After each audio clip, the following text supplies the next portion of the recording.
Pakistan cricket board শনিবার 2রা মে নিশ্চিত করেছে যে পাকিস্তান সুপার লিগের এবারের আসরে ফ্র্যাঞ্চাইজিগুলো মোট অঙ্কের প্রাইজ মানি পেতে যাচ্ছে।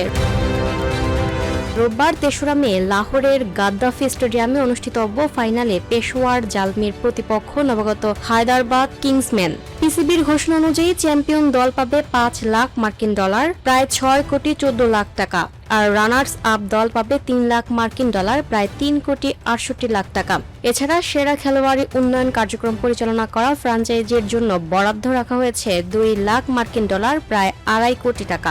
অন্যদিকে টুর্নামেন্ট জয়ী দলের খেলোয়াড়রা মোট $5 লাখ, প্রায় $6,14,00,000 টাকা অর্থ পুরস্কার পাবে।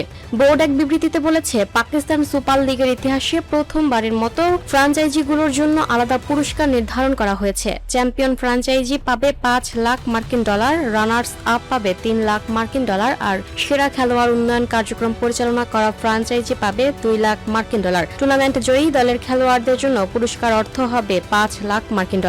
এই ঘোষণা এসেছে পিসিবি চেয়ারম্যান মহসিন নাকভির গত বছরের নভেম্বরের ঘোষণার ধারাবাহিকতায়। তখন তিনি ফ্র্যাঞ্চাইজিগুলোর জন্য নতুন পুরস্কার কাঠামোর কথা জানিয়েছিলেন এবং লিগটির ধারাবাহিক অগ্রগতির প্রশংসা করেছিলেন।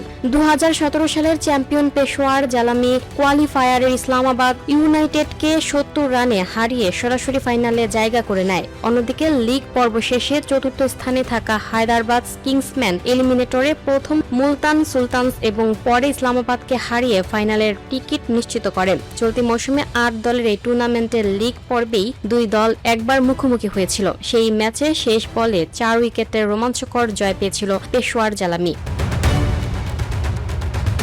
Lucky Akter, up to date news, Dhaka.